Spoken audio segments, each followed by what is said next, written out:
There's right now we have 49 watching us. So welcome, and we're expecting at least another 30 more, so or 20 more. So this is a webinar, so you can see the panel here, but we can't see you, but we know you're there, and we're happy to have you. At any time during the webinar, if you want to ask a question of Leanne, who's going to be our speaker from Conservation Foundation, you can, I prefer questions go in the Q&A section. So if you look at the bottom of your screen, there's a line of Q&A or chat. You can use chat for logistics, or if you have questions of me, your moderator, general things about the meeting, put it in chat. But for the meeting itself, Q&A, and that way, if you see something you already are interested in, you can upvote it, and the ones that get more upvotes will go to the top, and we'll answer as many questions as we can at the end. And I think that's it. So that's all I need to say as far as the logistics. Okay. And we're gonna, and Jean's gonna run a short meeting.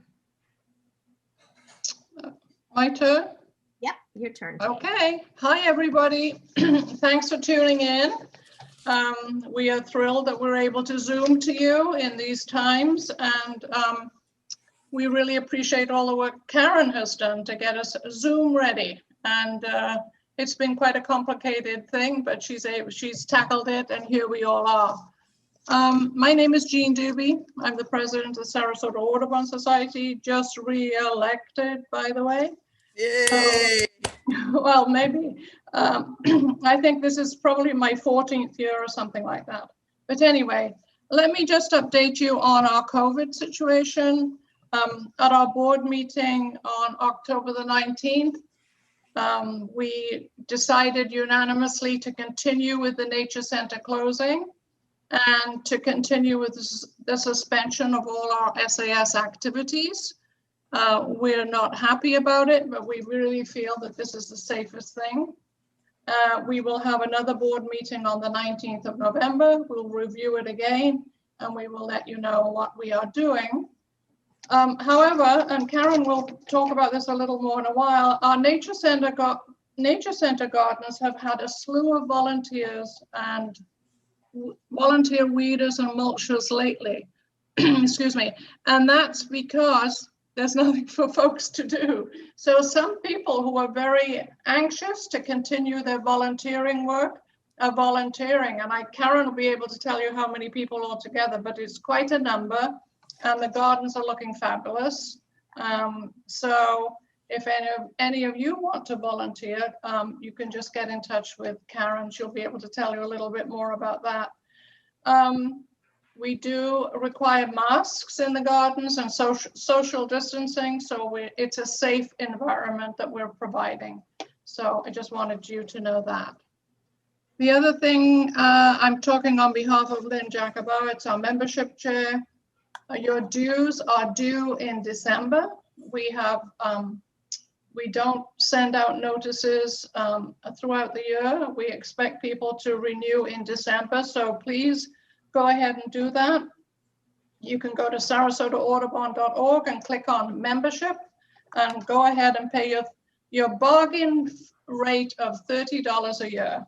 And we count on our members to help sustain us. So please go ahead. If you haven't renewed, go ahead and do so. That's that. And now I have a fun thing to say. Are you getting ready, Karen? Yep, I'm ready. Yesterday, a little birdie told me that one of our loyal and dedicated members is having a birthday today. So here's a shout out to Stu Wilson, who is 65 today. And in recognition of all Stu does for our chapter, here's Stu.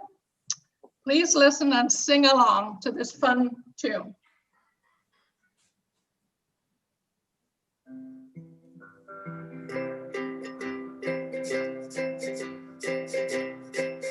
Skip a birdie to you, skip a birdie Honey. Hippo birdie, hippo birdie, hippo birdie to you.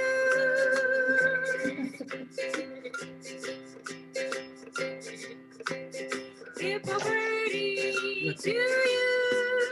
Hippo birdie to you.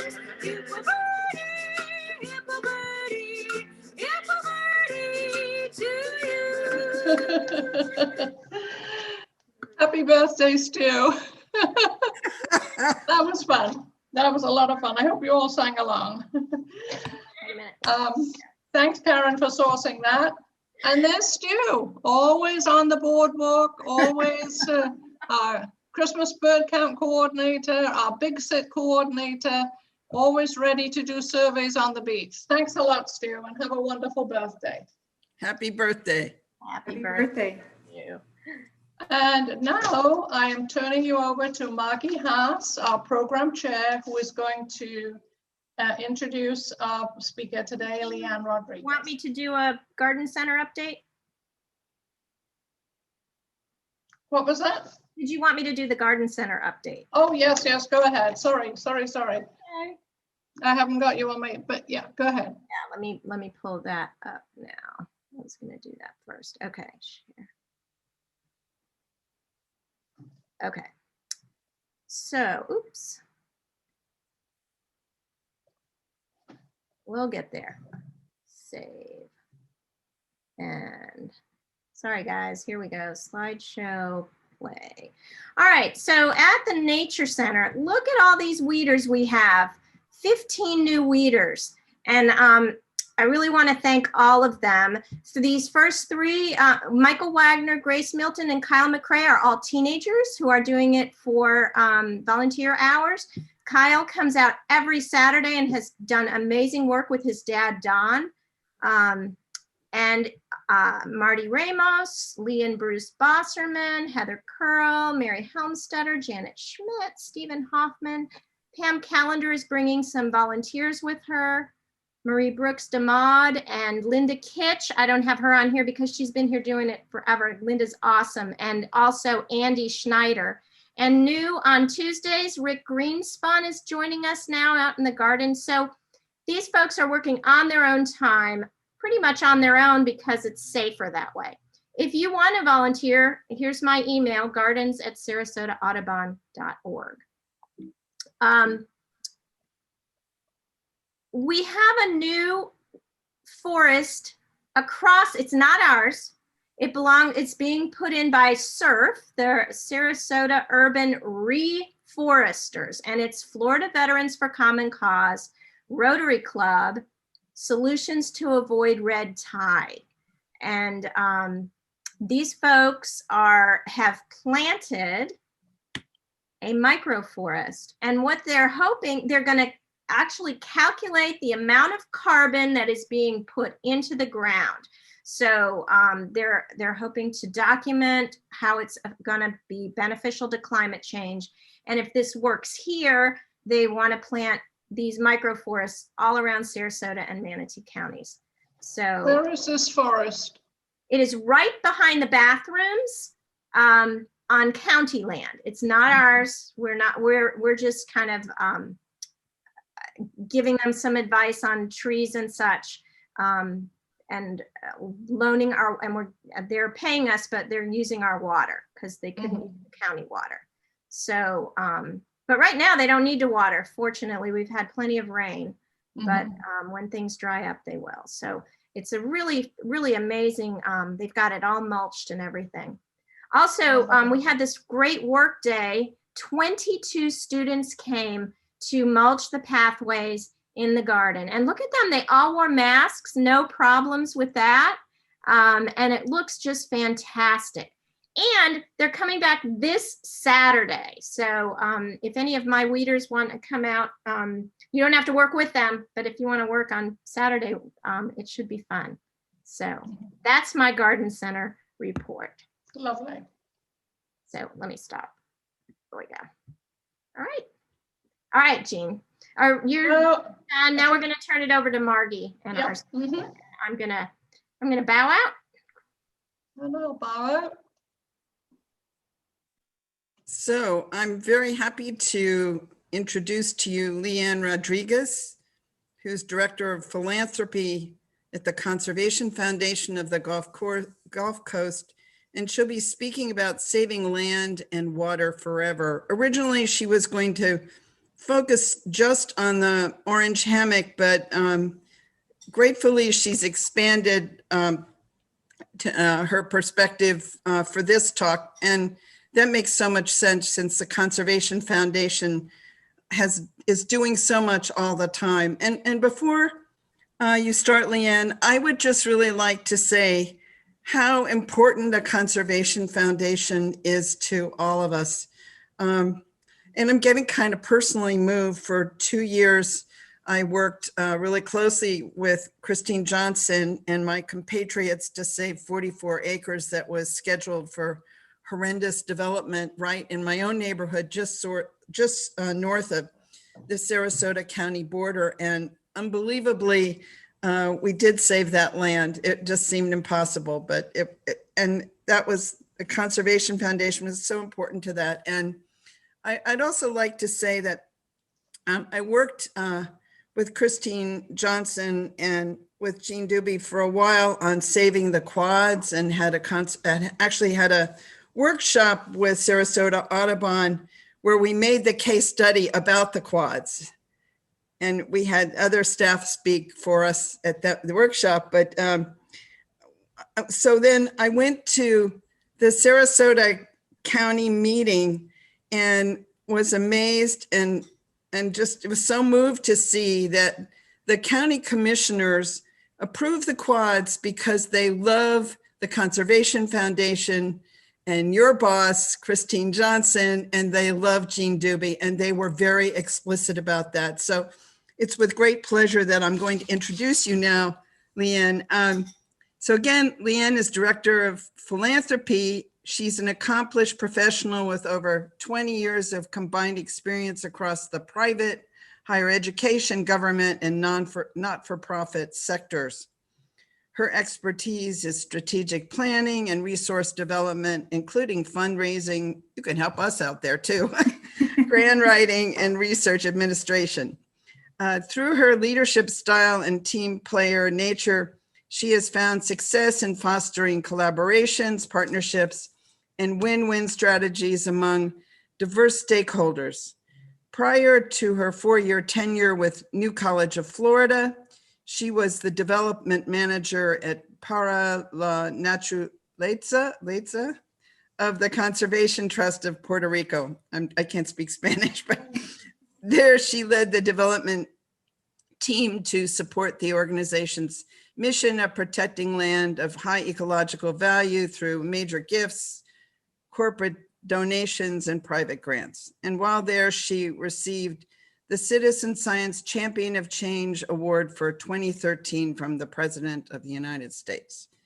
She received her doctorate of Business Administration from Pontifical Catholic University of Puerto Rico. And at the State University of Puerto Rico, she earned 3 degrees, a master's in business, a master's in translation, and a bachelor's in modern languages. It's my pleasure to introduce to you Leanne Rodriguez. Thank you very much. Thank you. Thank you so much. Let me make sure that I'm able to share my, let me see how I do this. We did this before. Here we go, share screen. So I am going to share here, share. Am I sharing? Yes. Yes. Okay, there we go. You Thank you so much for that introduction, Karen, Margie, and I'm so excited to be here with you tonight. So thank you for having us on behalf of Conservation Foundation of the Gulf Coast. We are a lean team that truly enjoy partnering with the community and with other nonprofits to be able to protect land forever. So I have today a small agenda. Like to talk to you a little bit about who we are, what we do, why it matters, and how you can get involved. As Jean was saying before, and as Margie was just stating, we are Conservation Foundation of the Gulf Coast. We were founded 17 years ago. And basically it was to be able to protect the diversity of the waterways and of the waterfronts of our region. We have since morphed and continue to grow, and we're so fortunate that now we have a new mission statement thanks to exercises that we did with the community, of which Sarasota Audubon Society participated and many of its members in our listening sessions. So we really did the exercise of listening to what the community wanted or expected our organization to be for them within among solutions that conservation could bring to societal issues that we were facing in our region. Based on that, we were able to pin down our mission to we protect land and water in Southwest Florida for the benefit of people and nature. So that in a nutshell is our mission. That's what we do. As I said, we've been in existence for 17 years. We're a really lean team. We have a very engaged and supportive board. We're so fortunate to have that. And thanks to that, we're able to do the different collaborations that Margie was speaking to in my introduction. And I'll speak about why it matters moving along with the presentation and how you can get involved a little bit further down the road. So for those, and I'm going to move this a little bit. I'm seeing my, oh no, I just clicked on something that I didn't want to click on, but I'm seeing myself instead of seeing my slideshow. In any case, we're a land trust, and a land trust, which was the slide that I just clicked on by mistake. A land trust is basically a non-for-profit organization that works with landowners and with the community to be able to protect land and steward it and make sure that people have access to it in perpetuity. So that's like forever. And the cool thing about our organization and the land trust that Margie was referring to that I worked at in Puerto Rico, we are part of an organization that is called the Land Trust Alliance. And the Land Trust Alliance is a nationwide association that has, as of right now, 1,000 land trusts. And we are accredited through them. Not all land trusts are accredited. We are one of 6 land trusts in the state of Florida who are accredited. And what that means is that we go through this rigorous process of proving and all of these supporting documents with Land Trust Alliance to show that, number one, we have financial sustainability to make sure that the land that we protect through the different mechanisms that we use will be protected forever. The accreditation also shows that we use best practices, sound practices, transparent and honest practices with our landowners and all of the conservation projects that we do, including community conservation projects, which is how we define loosely the things that we do with Audubon Society, the things that we do with Bobby Jones, which I'll be talking about later down the road, the things that we did with Orange Hammock Ranch, which was a true success. So anything that the community brings to us that we feel is part of our strategic plan and we're able to do that, that community population has the certainty that we are accredited and that we are going to follow the best practices for projects that concern conservation. So I just thought that was a fun fact to share with you. And I also want to let you know, as Margie was pointing out, we have a phenomenal leadership. Our president is amazing. She participates in a statewide group where other land trusts come together and where we're able to actually work with them to protect not only our region, but to see how we can leverage our efforts so that the work that we do leverages the work that other land trusts do in the state of Florida. And we're able to create this corridor or cohesive type of work so that we all benefit. On top of that, our president also participates in a group called PGCLC, which I can't remember what that stands for, but in any case, she works with other land trusts across the Gulf Coast area. So it extends out to Louisiana and to other areas where we're not only looking out for the things that we do in the state of Florida, we're trying to make sure that the projects that we work on also have impact or can be leveraged or have some type of connectivity with other land trusts in other regions, because it all affects. I mean, what happens upstream is going to affect downstream. So that's the way that we choose to work. Here on this slide, I like to say our main focus in our work of conservation has 4 priorities. So the 4 priorities continue to be as it was in the beginning with regarding waterfronts. So whatever we protect, we are really clear, and research has shown that if you protect land, you will protect water. So anything that we're protecting close to water, we know that it's going to have a double impact. We're not only protecting the parcel of land, we're also making sure that the water that's adjacent to it is being protected.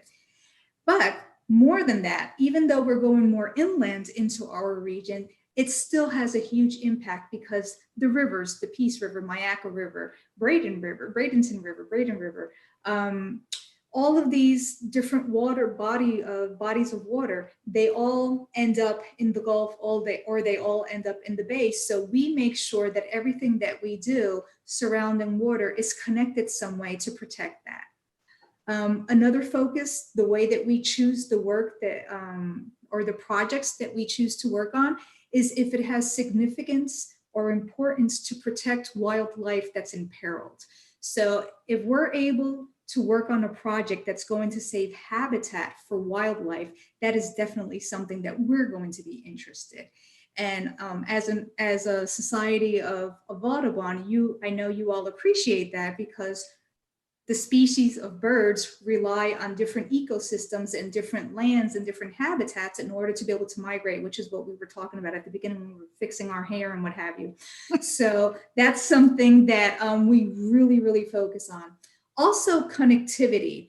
If you direct your attention to the map, you'll be able to see all these different numbers. Those are properties, or areas, I should say, not properties, areas that our team has already identified that have high ecological value and that we are trying to conserve and protect one way or the other.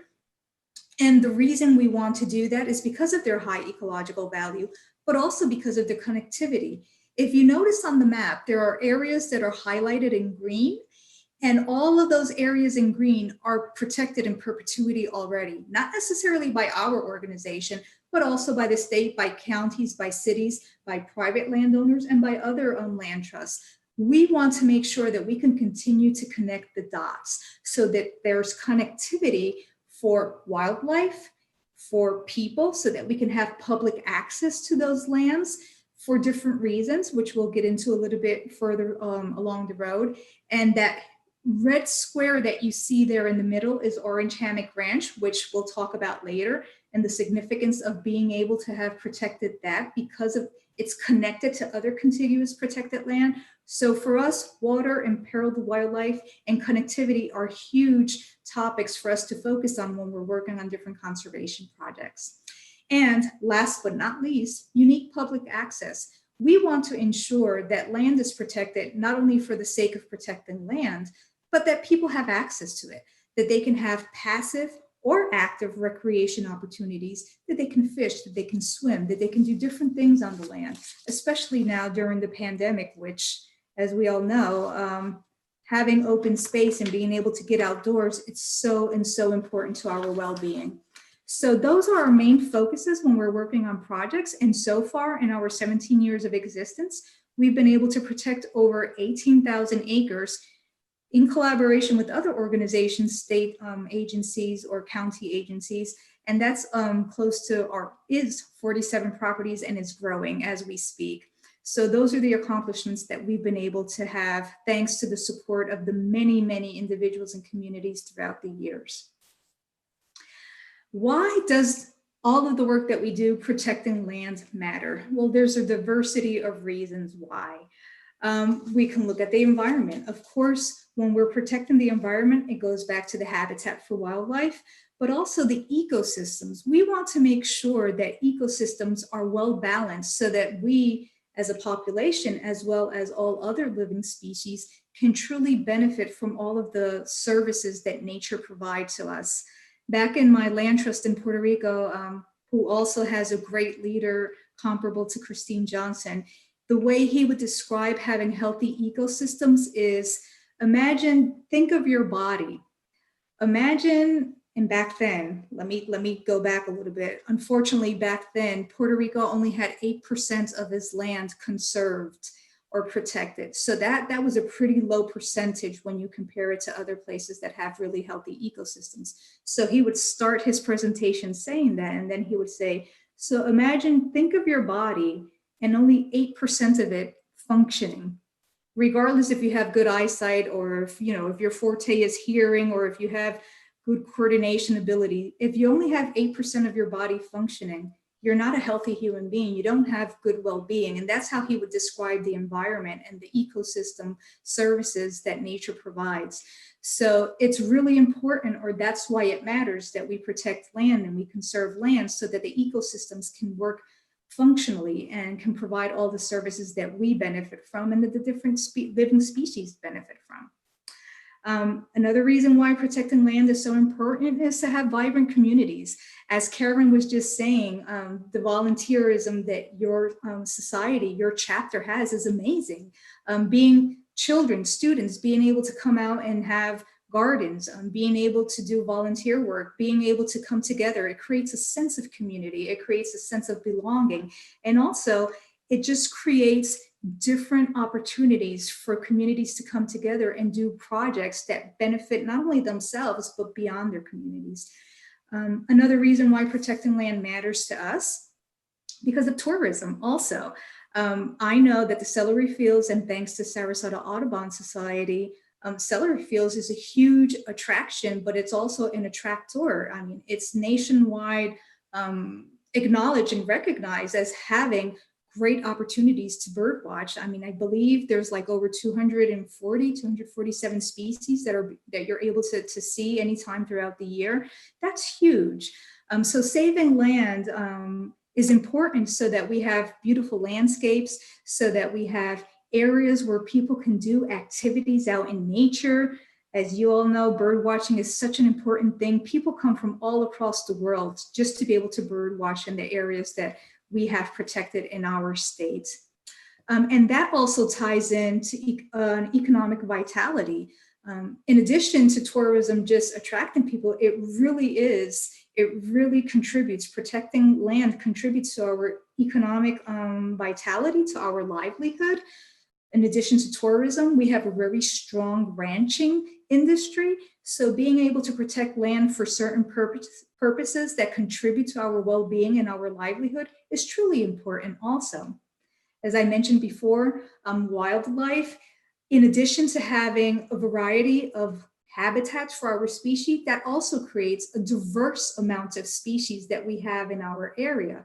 The more diverse, the more services our ecosystems are able to provide to us. So that's another reason why we feel it's really important to save land. And one of the huge ones is water. The more we protect land, science has shown that the quality of water is going to be that much better. We will have better drinking water. We will have water to be able to fish, to swim, to do activities in water.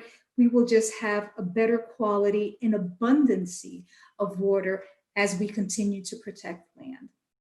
And last but not least, recreation. Nature, having conserved land so that people can have public access to it, is great because people can choose different activities, whether you're a person who prefers doing passive activities such as walking trails, or a person who likes to do extreme activities in nature. Having those lands protected and having the variety of different types of landscapes and areas for people to do the type of recreation that they want is really, really important to us. So those are the different reasons why we believe it matters to protect land, and we're truly appreciative for all of our supporters and the organizations who work with us to achieve that. Open space in the pandemic. As I believe Karen was saying at the beginning, or Jean, you have had to cancel, or I think we were speaking offline, you've had to cancel in-person things because of the pandemic. Conservation Foundation likewise. So we've been working remotely since March, since all of the guidelines started to come out. Fortunately for us, we've been very productive. We've been very successful. We've still been able to push forward and have a lot of successes with protecting areas and purchasing areas or helping purchase areas for public access. And science, again, has shown that having open space is so important for people's well-being, for their physical, emotional, and mental health. We know that research has shown that just walking 20 minutes in nature, just walking 20 minutes in nature is the equivalent of a dosage of Ritalin. So that's huge. The more that we're able to get out, I know that, with the social distancing, with the masks, making sure that you take care of yourself, it's so important, especially now in current times where people might be feeling locked down or have to be, are being confined to, to a certain space for their own safety or for the safety of others. So that's another reason why for us, it's truly important to have those open spaces so that people can enjoy neighborhood parks. They don't have to get in a car and drive a couple of miles just to be able to enjoy a park. So that's something that we're also looking into to see how we can start partnering and collaborating with organizations to start creating pocket parks or pockets areas in urban areas where sometimes those parks aren't available. And I see here that the presentation speaks about biking trails. So think about the Legacy Trail all the way that goes all the way down through Osprey. How amazing would it be that, we have bicycle trails in different areas of nature, possibly even Bobby Jones if it comes to that, and that could connect to other areas. And it's just a walkable place where you could just get on your bike and within 5 or 10 minutes, you're within a nature area that you're able to enjoy and benefit from all of the services and all of the benefits that nature offers.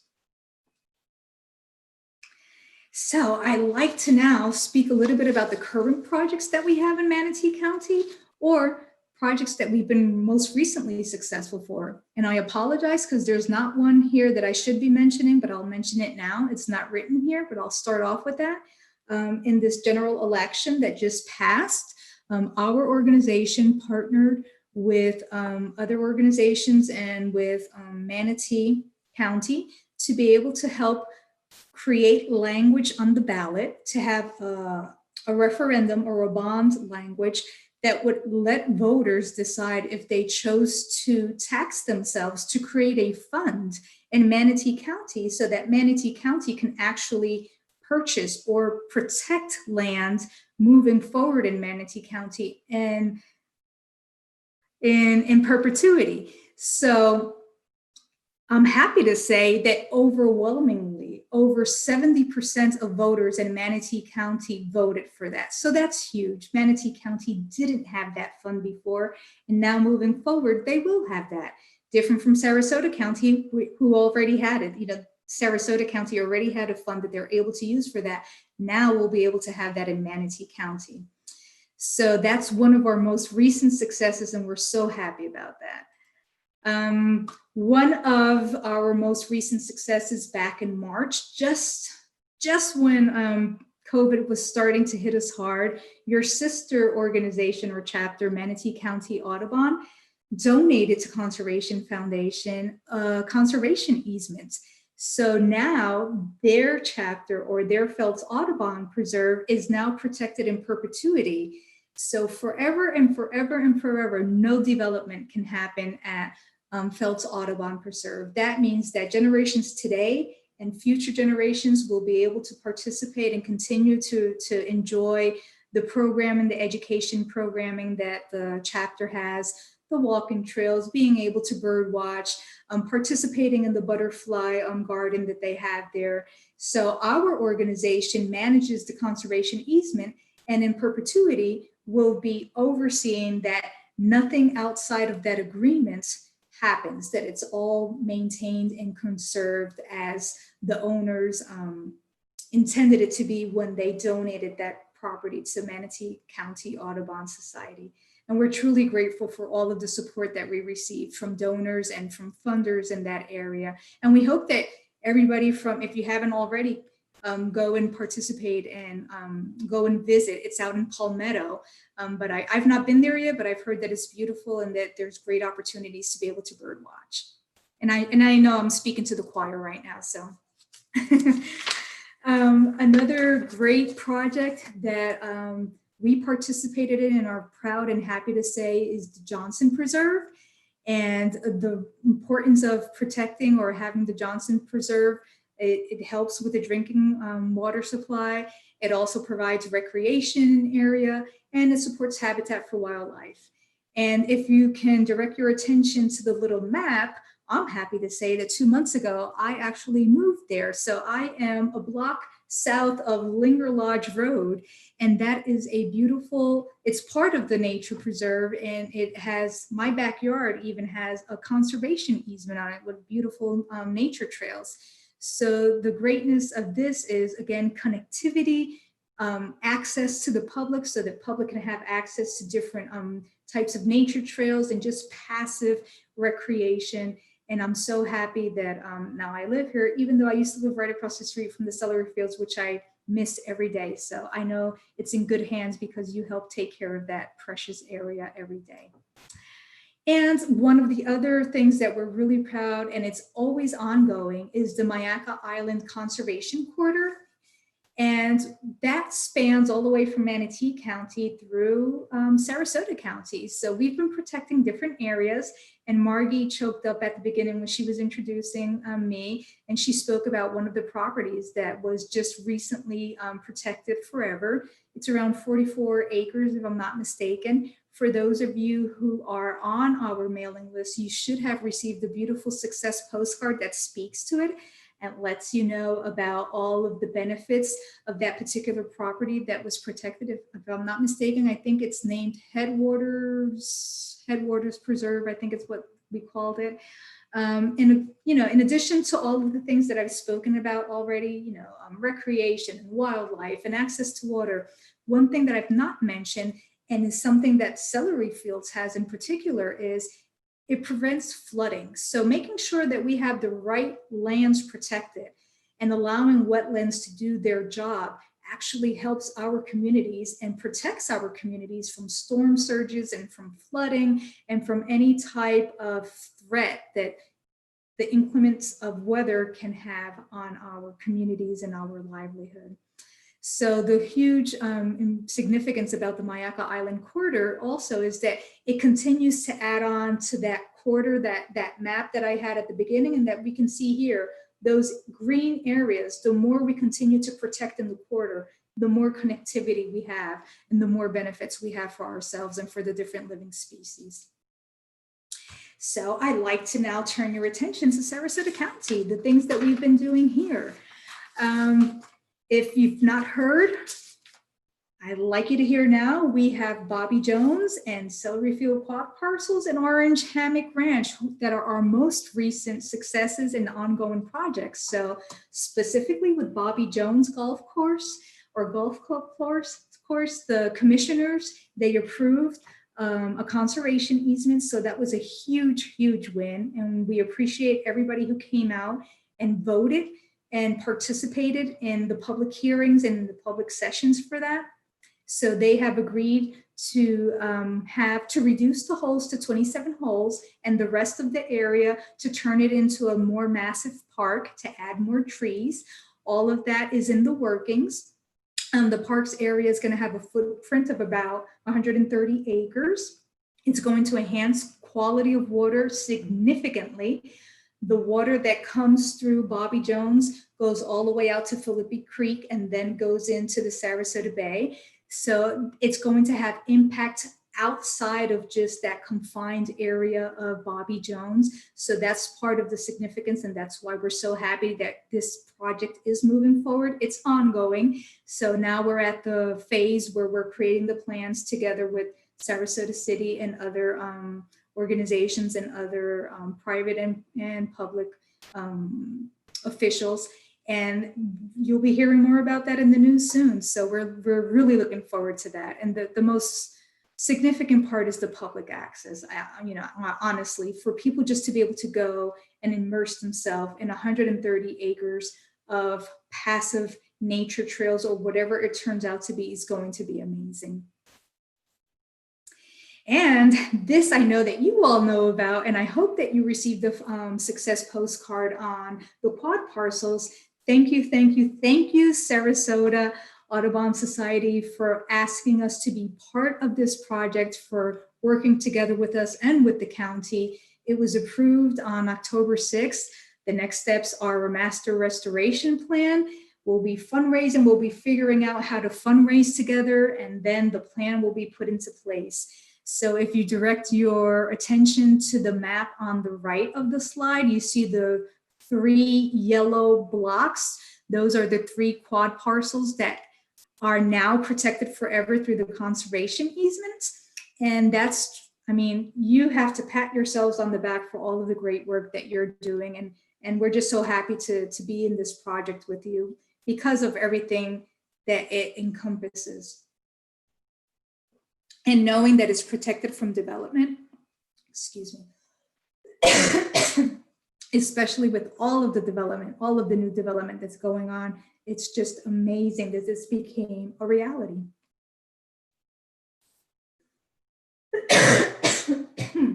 So sorry. I talk too much and I get a little itch in my throat. So Orange Hammock Ranch, that was huge, huge, huge, huge, huge. So as you know, for decades and decades, Orange Hammock, people have been trying to protect Orange Hammock Ranch. It wasn't until February 4th of this year that the state approved to use Florida Forever funds to purchase it. They dedicated $19.5 million from that fund, and Conservation Foundation committed to doing a fundraising campaign of $1.5 million. All of this was supposed to be accomplished by June 1st of this year. And I'm happy to say that thanks to media coverage, which was amazing, our marketing team has great relationships with the media, and they really, really stepped up for us. Thanks to more than 800 private, donors from the community and funders, we had over 800 people give to this campaign. That's amazing. Through this campaign alone, we received almost 500 new members to our organization. And the amazing part is that we had people donating from Tampa, from USF. Students and professors came together. They were doing bake sales to raise money so that they could contribute to this campaign. They knew the significance of Orange Hammock Ranch. We had people donating all the way from Miami because of the significance of Orange Hammock Ranch. It was just phenomenal. And we actually were able to raise the 1.5 million before our deadline. We were able to raise it by May 26th, which was amazing. So the significance of Orange Hammock Ranch is that it is truly, truly important for the drinking water supply in our region, and really immediately in the Northport area, but for our entire region. And again, this property, as you can see in the map, the little red box, it adds on to that contiguous corridor of area that was already protected. And Orange Hammock Ranch was 5,777 acres. So to be able to accomplish that was just amazing, to add on that many acres protected forever. It's also important for habitat. And of course, it prevents flooding for all of the communities that are surrounding, especially with all of the development that's happening. You can actually see Orange Hammock Ranch if you're driving on I-75 and you look, well, if you're coming south up north, if you look to your right, you'll be able to see Orange Hammock Ranch. So that's part of the significance of Orange Hammock Ranch. We are again grateful to the over 800 people who donated. And it was again a feel-good project. Community really came together. We had people writing articles on their own, asking others to support us in the Herald Tribune. That actually inspired a young man, 11 years old. His name is Bryce Claypool. And he was so inspired. He's really into nature. He's really into science. He's into ecology. And he wanted to write his own article, and he started sharing it on Facebook. And we started to receive so much outpouring support from students and from teachers at his school and other schools. It's just this amazing feel-good project that everybody can feel it's mine. I was part of it. They feel ownership on it. And most importantly, because it's a public purchased piece of land, it will have public access for all forever. So it's going to be managed, or it's being managed, I should say, by Fish and Wildlife Commission. So they, as we speak, are doing their due diligence. At some point, they will be asking for public comment. There might be public hearings to hear how the community wishes to see this piece of land converted into the best public access park, or whatever they'll be calling it, for the use of our generations and future generations to come. So we're just so proud and so happy that that actually became a reality. For all of you who know John Thaxton at the Gulf Coast Community Foundation, he was a huge supporter. He helped us so much with this. And he used to say, he had a quote way back before I was even part of this, Conservation Foundation, that the day that Orange Hammock Ranch was saved forever, he could die peacefully. So when this became a reality, he says, I could die peacefully. I don't want to die yet, but I can die peacefully. So this goes back 25 years. So again, thank you to all of you who helped us reach this. And we do hope that once it's open to the public, that each and every one of you can go out and enjoy it and do some bird watching. So before I go into questions, I did want to say, we are working remotely, so we've been doing that for the past 7 months. So that means that, different from the volunteering programs that you have ongoing, we have diminished and we have been really closed down. We've not been able to do many volunteer opportunities. Under normal conditions, we do have volunteering communities, so opportunities. So that's a way that you can be engaged with us. Another way that you can learn more about us, you can go to our website and sign up for our lunch and learns. Because of the pandemic, we are doing them virtually now. So you could just sign up, they're free. You learn more about us, and there, the person who runs them lets you know about the different volunteer opportunities, even if limited, that you might be able to engage with depending on your interests. Another way that you can engage is just reaching out and letting us know about different project opportunities that you think might be useful or helpful for us to know. And of course, once Sarasota Audubon Society, the county, and Conservation Foundation have our plan in place for how to restore the quad parcels, we are definitely going to need a lot of help fundraising and a lot of help with whatever restoration efforts and planting efforts or reforestation efforts we will be deciding on. So I believe that I am done talking, and I will stop sharing my screen, and I'm more than happy to take questions, and thank you so much.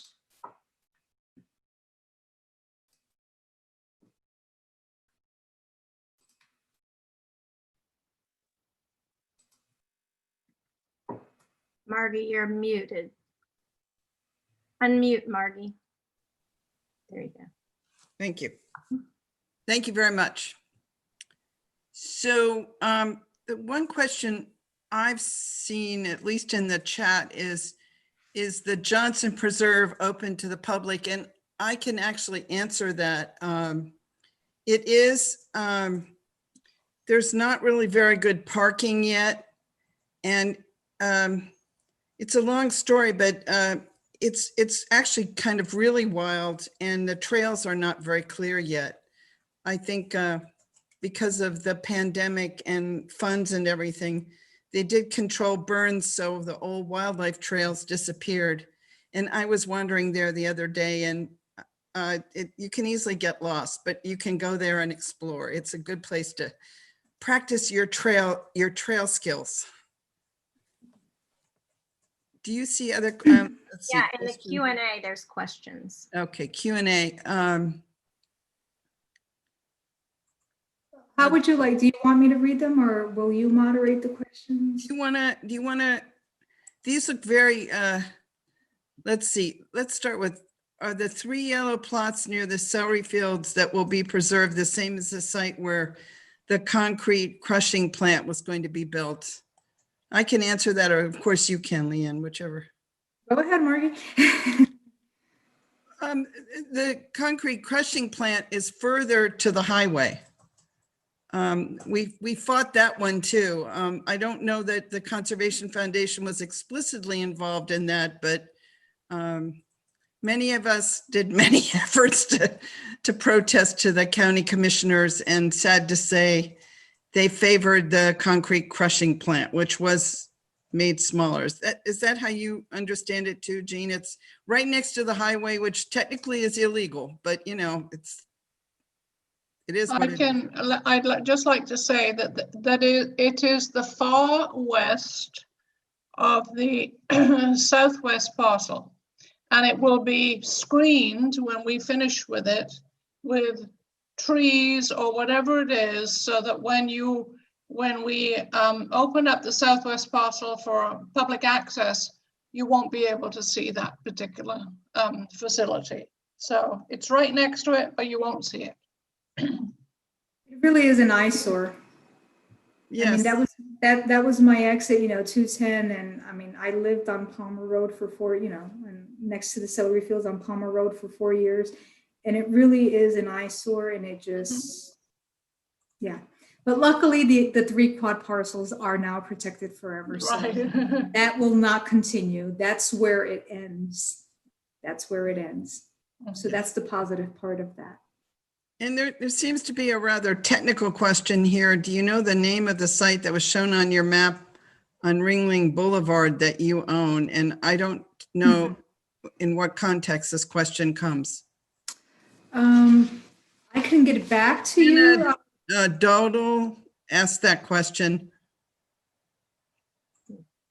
Is it just, where is it located? It gave a number on No, Ringling Boulevard? That's the whole question. So I'm not certain that we can really answer that. And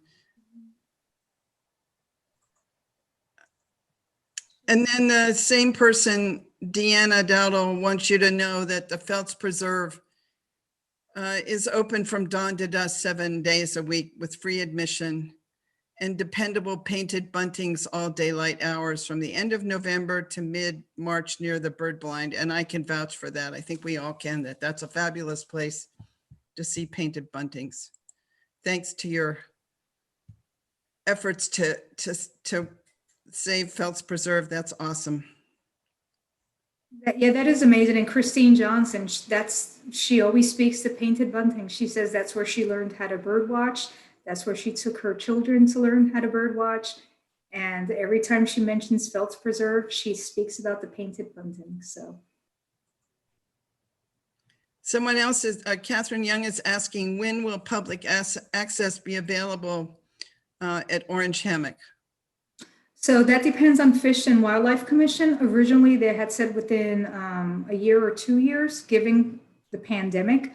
Not sure how their due diligence is moving about. I'm hoping that, we expect that they will sometime soon within the next year or so.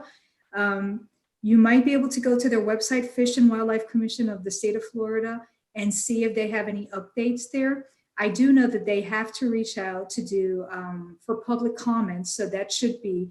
And when that starts to happen, I'm sure that our organization will help push the word out so that everybody is aware of what's going on and when those steps of opening Orange Hammock Ranch will actually be in place. I have a question. For some reason or other, I'm always been fascinated with Triangle Ranch, which many of you may know is out the north exit of the Mayaka State Park, and not very far away from there on Clay Gully Road. And is that open to the public, or would it have been except for the pandemic? No, that's actually a private owned land, and it does have a conservation easement on it, but it's privately owned. So we had an event prior to me being there. We have these events called Feast Upon the Fields, and it was done there. I think it was the first time we did that event, and it was there, and that was the first time it was open to the public. Luckily, the owner is one of our board members, and when we do have paddle raises or we have some type of event where we want people to be able to know about Triangle Ranch, she's always so gracious, and she always offers a limited outing on her property. So once things are safe to do that again, she's already offered. So that's something that I can get back to you and let you know when those will be available. and you can let your membership know. The very generous Elizabeth Moore. She's just amazing. She bought the land and immediately made it unavailable to her, even though she bought it and gave it to the Conservation Foundation with the easement or whatever. So sooner or later, I guess that will be a park or something, but it's part of the Tatum Sawgrass saving, reconstructing what was dammed up originally for ranches in that area. It should never have been ideally ever dammed up for ecological reasons. So definitely. Do you see as I said at the beginning, we have such great leadership, and our board is so engaged and so generous, and she is definitely one of them. I mean, in so many ways, and just opening up her private land so that people can enjoy it. That's huge. That's amazing. Let's see. Do you see any other questions? Yeah, there's 2 more questions in the A Q&A. Okay. okay. Thank you. So what's going on at Robinson Preserve could not access the hill trail? That Robinson Preserve is not a conservation foundation. No, I believe it's a Manatee County. It is. Yeah. Actually, the Conservation Foundation helped with purchase and then turned it over to the county. Exactly. Yeah, that was wonderful. That's one of your wonderful roles, that the counties can't move quick enough. So you move in and then the county can buy from you. And it's just wonderful. I can answer that. They're doing a lot of major restoration on the new portion of Robinson, which is where that hill trail is. And probably by the end of this year, I just was speaking to Damon Moore, who is the manager, the restoration manager for the county. And they'll be opening either December or January. So almost done. And That's is the great to know.